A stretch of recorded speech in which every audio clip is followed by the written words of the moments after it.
Imagine a constant ringing in your ears, or maybe a buzzing, hissing, or roaring. Now imagine this sound never goes away.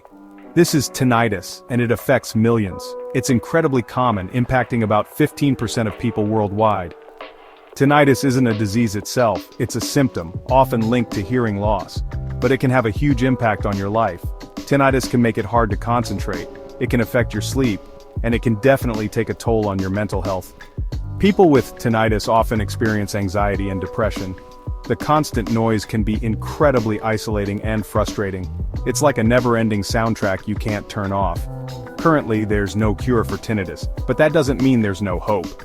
Researchers are working hard to understand what causes tinnitus and how to treat it. New research suggests a fascinating link between tinnitus and sleep. This connection might hold the key to better managing this frustrating condition. Think about phantom limb syndrome. People with this condition feel sensations in a limb that's no longer there. Tinnitus is similar. It's considered a phantom percept. Your brain perceives a sound that doesn't exist in the outside world. But unlike other phantom percepts, which are most common during sleep, tinnitus haunts you while you're awake. Tinnitus changes how your brain works. Areas involved in hearing become overactive. They're stuck in overdrive even when there's no real sound to process. It's like your brain is playing a broken record, repeating the same phantom noise over and over again. This overactivity doesn't just affect your hearing, it also disrupts your sleep. And this is where the connection between tinnitus and sleep gets really interesting. Researchers are finding that these two seemingly separate issues are actually deeply intertwined. We all know how important sleep is for our physical and mental health.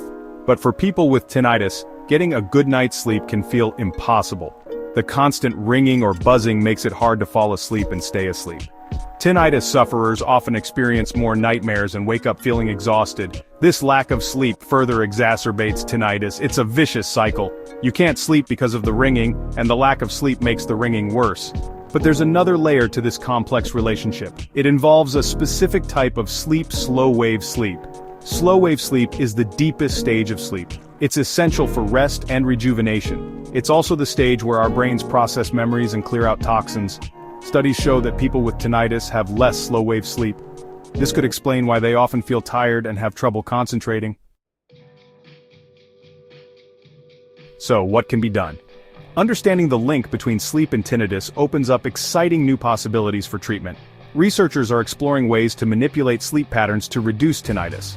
One promising approach is sleep restriction therapy. This involves limiting time in bed to improve sleep efficiency and increase slow-wave sleep. Other researchers are focusing on ways to directly target the overactive brain regions responsible for tinnitus. By understanding how these areas behave during different sleep stages, they hope to develop targeted therapies that can quiet the phantom noises. The future of tinnitus treatment might involve a combination of sleep manipulation, brain stimulation, and sound therapy. While a cure for tinnitus remains elusive, there's reason for optimism. The more we learn about the brain, the closer we get to developing effective treatments. In the meantime, if you're struggling with tinnitus, know that you're not alone. Talk to your doctor, seek out support groups, and stay informed about the latest research. There's hope for a quieter, more peaceful future.